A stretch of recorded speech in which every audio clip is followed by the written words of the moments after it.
आला होता आणि काही गुंडांकडनं आणि दलालांकडनं तो धम्मध्वज काढण्यात आला होता आणि आपण सर्वांनी एकजुटी दाखवली आणि आपला धम्मध्वज इथे लावण्यासाठी हिंमत दाखवली।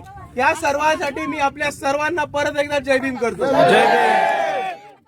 बाजूला आपण सर्वांनी दोन गोष्टी लक्षात ठेवायच्या।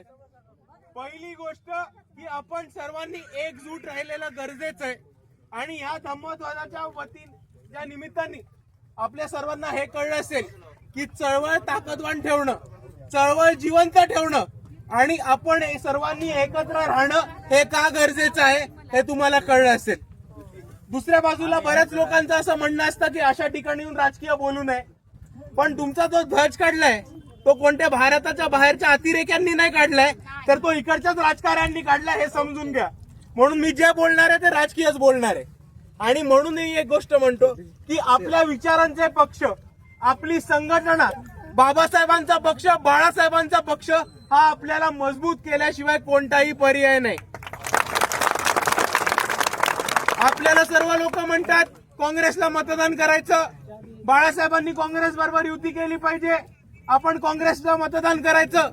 आपणच बघितलंय की लोह्यामध्ये काँग्रेसनी चळवळ कोणत्या परिस्थितीमध्ये संपवली आहे आणि आपल्याला कोणत्या परिस्थितीमध्ये कमजोर केले। या ध्वज काढणारे जे गुंडे आणि दलाल होते त्यांना सुद्धा काँग्रेसच्याच नगरसेवकांचं बॅकिंग होतं हे तुम्हाला चांगल्या पद्धतीने माहिती आहे। आणि म्हणून मी आपल्या सर्वांना एवढंच म्हणतो की आज ज्या पद्धतीने आपण सर्व एकत्र आलात, आज ज्या पद्धतीने आपण इकडे ताकद दाखवली आहे, त्याच पद्धतीने आपण एकजूट राहू। प्रत्येक प्रसंग येईल, कोणताही अन्याय अत्याचार हो, कोणत्याही विहाराचा मुद्दा असो, कोणत्याही समाजाचा मुद्दा असो किंवा आपल्या ध्वजाचा मुद्दा असो, आपण सर्वांनी एकत्र राहायला पाहिजे, ताकदीने राहायला पाहिजे। आणि जर आपण एकटी राहिलो, जर आपण एकजूट राहिलो तर कोणताही समाजाचा दलाल आपल्याला काहीही करू शकणार नाही, हे आपण सर्वांनी समजून घेतलं पाहिजे।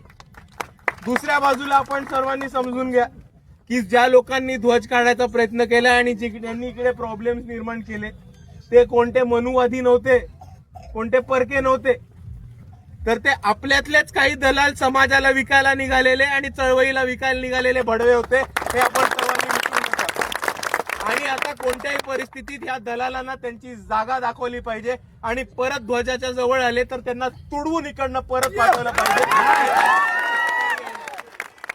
आणि दुसऱ्या बाजूला मला अजून एक गोष्ट आपल्या सर्वांसमोर मांडायची आहे की ज्या लोकांनी इकडे हिंमत करून परत ध्वज लावायचा प्रयत्न केला त्यांना इकडच्या गावगुंड्यांनी धमकी दिली।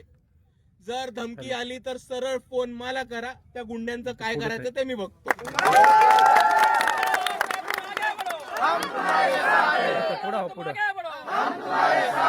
आणि तुमच्या सर्वांच्या माध्यमातून एक गोष्ट सांगतो की जर परत इकडे काम करत असलेल्या, ध्वजाची काळजी घेत असलेल्या, संरक्षण करत असलेल्या कोणत्याही माणसाला धमकी आली तर तुमची गाठ नागरिकांची नाही तर डायरेक्ट वंचित बहुजन आघाडीच्या कार्यकर्त्यांची, हे तुम्ही विसरू नका।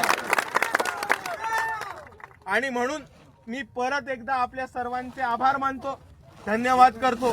आपण या ध्वजाच्या माध्यमातून अख्ख्या लोहा कांदारला आणि नांदेडला दाखवून दिले की लोह्यातली चळवळ झोपली नाहीये, लोह्यातले आंबेडकरवादी झोपले नाहीयेत आणि याच पद्धतीने आपण एकत्र येऊयात, लढूयात आणि जिंकूयात।